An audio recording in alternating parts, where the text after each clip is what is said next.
Hello everyone, my self Shivani Verma और आपका bio beaker channel में स्वागत है। आई होप आप सब ठीक होंगे। हमने अपनी लास्ट की 2 वीडियोस में आधा चैप्टर कंप्लीट कर लिया है। अगर आपने इस चैप्टर की पिछली दोनों वीडियोस नहीं देखी हैं जिसमें हमने चैप्टर को कंटिन्यू किया था और बेसिक समझा था, तो आप आई बटन पर क्लिक करके देख सकते हैं। तो चलिए स्टार्ट करते हैं। 4 पॉइंट से वेक्टर आर व्हीकल्स और जीन टैक्सी। ठीक है, वेक्टर्स को हम लोग ने व्हीकल कहा है। व्हीकल मतलब एक गाड़ी। ठीक है, व्हीकल क्यों कहा है? क्योंकि ये जीन टैक्सी होती है, ये जीन को एक जगह से दूसरी जगह ले जाते हैं। ठीक है, vectors are vehicle which carry foreign DNA, और इनके पैसेंजर कौन होते हैं? Foreign DNA into host cell and they are self replicating. अब देखिए यहाँ पर लिखा हुआ है कि वेक्टर्स आर व्हीकल, वेक्टर्स हैं वो एक तरह के व्हीकल की तरीके काम करते हैं, जो कि क्या करते हैं? फॉरेन डीएनए को कैरी करते हैं। ठीक है, होस्ट सेल में, और कहाँ ले जाते हैं? होस्ट सेल में ले जाते हैं। ठीक है, और होस्ट सेल में जा करके खुद ही रेप्लिकेट भी करते हैं। ठीक है, अब देखिए, अब बात उठती है कि जो वेक्टर्स है वो किस में पाया जाता है, यूकैरियोट्स में कि प्रोकैरियोट्स में? तो दोनों में पाया जाता है। यूकैरियोट्स का एग्जांपल हो गया ईस्ट में, और सारे प्रोकैरियोट्स में तो होता ही है। ठीक है, अब देखिए हम लोग पढ़ेंगे वेक्टर्स की प्रॉपर्टीज। ठीक है, प्रॉपर्टी, पहली प्रॉपर्टी है ओआरआई। ठीक है, ओआरआई का फुल फॉर्म होता है ओरिजिन ऑफ रेप्लिकेशन। ठीक, देखिए ये क्या होता है? ये वो सीक्वेंस होता है जहां से रेप्लिकेशन का प्रोसेस स्टार्ट होता है। तो it is the sequence where replication start. ठीक है, ये वो सीक्वेंस होता है जहां से रेप्लिकेशन का प्रोसेस स्टार्ट होता है। और ये क्या कंट्रोल करता है? Copy number. अब देखिए कॉपी नंबर क्या होता है? The number of time vector going to replicate inside the host. जितनी बार वेक्टर होस्ट सेल में रेप्लिकेट करेगा, ठीक है, वही उसका कॉपी नंबर होगा। कि दूसरा पॉइंट दिया है साइज ऑफ वेक्टर। ठीक है, अब दूसरा तो आपकी प्रॉपर्टीज क्या है? साइज है। ठीक है, अब देखिए इसमें यहाँ पे बताया गया जितना छोटा, ठीक है, जितना छोटा वेक्टर होगा उतने ही आसानी से वो होस्ट सेल में के अंदर चला जाएगा। जाहिर सी बात है, जो चीज जितनी छोटी होगी उसे उतना ही अच्छे से हम लोग किसी चीज के अंदर डाल सकते हैं। ठीक है, तो वही चीज होगी। The size of vector should be small. जो वेक्टर का साइज है वो स्मॉल होना चाहिए, so the transformation become easy, जिसकी वजह से हम लोग ट्रांसफॉर्मेशन का प्रोसेस इजी कर सके। ट्रांसफॉर्मेशन मतलब कि वेक्टर का होस्ट सेल में जाना प्रोसेस ट्रांसफॉर्मेशन कहलाता है, जो कि हम आपको पिछली वीडियो में बता चुके हैं। ठीक है, देखिए थर्ड पॉइंट दिया है क्लोनिंग साइट। अब देखिए क्लोनिंग साइट में होनी चाहिए कंपैटिबिलिटी। अब किस तरीके से कंपैटिबिलिटी होनी चाहिए? देखिए जिस रिस्ट्रिक्शन एंजाइम से आपने फॉरेन डीएनए को कट किया है, ठीक है, उसी रिस्ट्रिक्शन एंजाइम की साइट पर वेक्टर डीएनए भी होना चाहिए। मतलब कि क्या है कि जिस, मान लीजिए हमने कोई फॉरेन डीएनए जिसको हमने इको R1 से हमने कट किया है, तो हमें जो है, ठीक है, हमें मतलब कि वेक्टर जो डीएनए होगा उसमें भी इको RI की साइट होनी चाहिए, तभी कंपैटिबिलिटी बनेगी, तभी वहां पे क्लोनिंग साइट होगी। ठीक है, अब देखिए यहाँ पे एक पॉइंट लिखा हुआ present of cloning site is equals to recombinant DNA बनेगा। मतलब कि अगर आपकी क्लोनिंग साइट प्रेजेंट है तभी रिकॉम्बिनेंट डीएनए मतलब बनेगा। ठीक है, अगर आपके पास क्लोनिंग साइट नहीं है तो रिकॉम्बिनेंट डीएनए नहीं बनेगा। ठीक है, यही सेम चीज ऊपर भी लिखी हुई कि अगर रिस्ट्रिक्शन, देखिए दो चीजें हैं यहाँ पे। ठीक है, पहला है कि आपके पास जिस रिस्ट्रिक्शन एंजाइम से आपने फॉरेन डीएनए को कट किया है उसी एंजाइम की साइट वेक्टर डीएनए में भी होनी चाहिए। ठीक है, और दूसरी चीज, अगर क्लोनिंग साइट है तो रिकॉम्बिनेंट डीएनए बनेगा, अगर क्लोनिंग साइट नहीं है तो रिकॉम्बिनेंट डीएनए नहीं बनेगा। ये वही चीज दी हुई है, अगर क्लोनिंग साइट नहीं है तो रिकॉम्बिनेंट डीएनए नहीं बनेगा। ठीक है, अब देखिए थर्ड पॉइंट क्या दिया? Cloning site are basically the site where foreign DNA gets inserted. अब ये देखिए, ये दी हुई है डेफिनेशन क्लोनिंग साइट की, कि क्लोनिंग साइट वो साइट्स होती हैं जहां पर फॉरेन डीएनए आके अटैच होता है या इंसर्ट होता है। ठीक है, अब देखिए, अब चौथी प्रॉपर्टी क्या है? Selectable marker. It helps you to select और आइडेंटिफाई द रिकॉम्बिनेंट डीएनए और ट्रांसफॉर्म्ड सेल।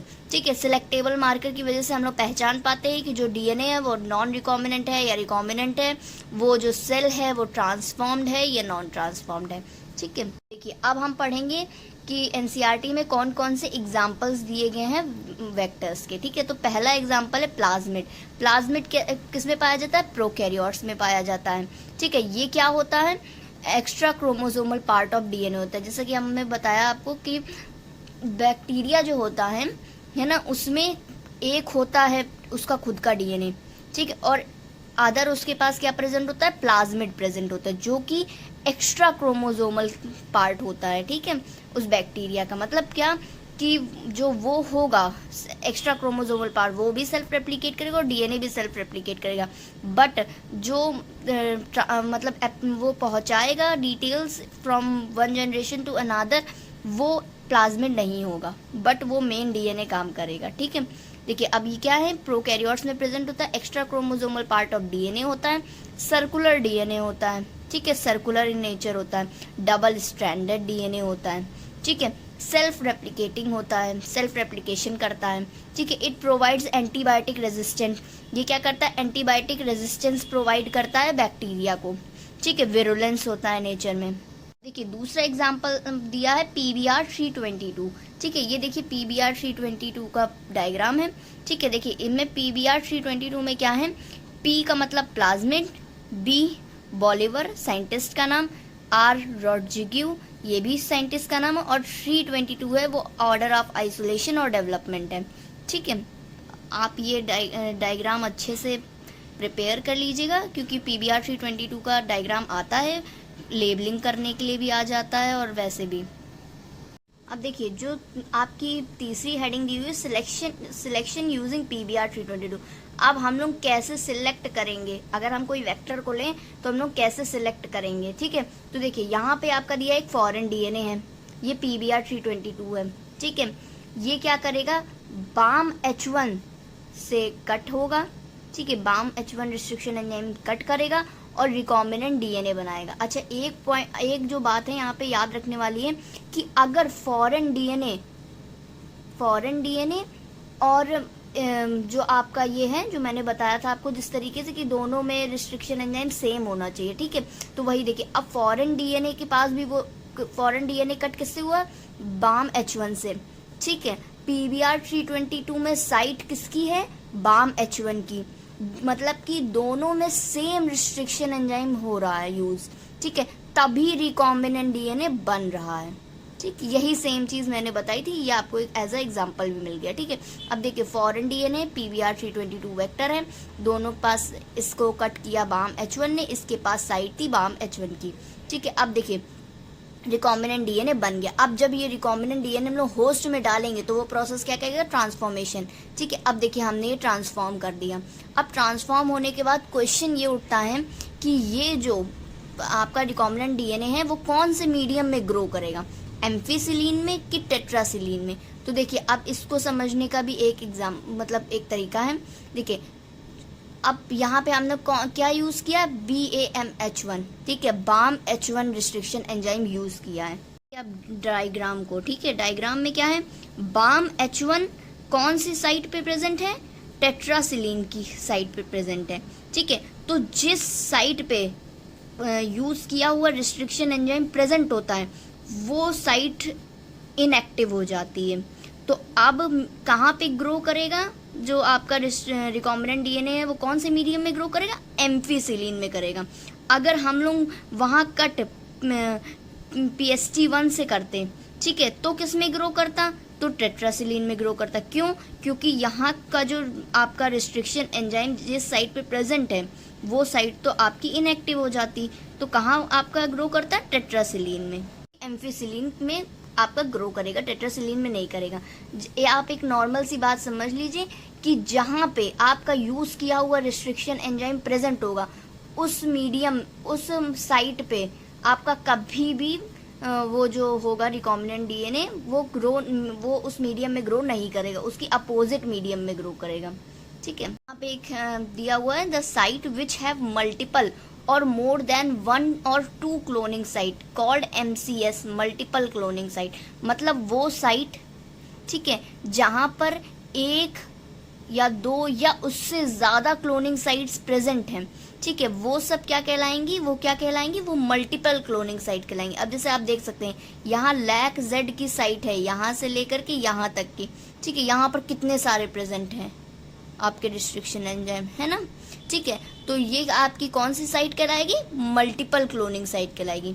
अब देखिए क्या होता है, ये जो लैग जेड है, ठीक है, ये एक एंजाइम प्रोड्यूस करता है जिसका नाम होता है बीटा गैलेक्टिसिडेज।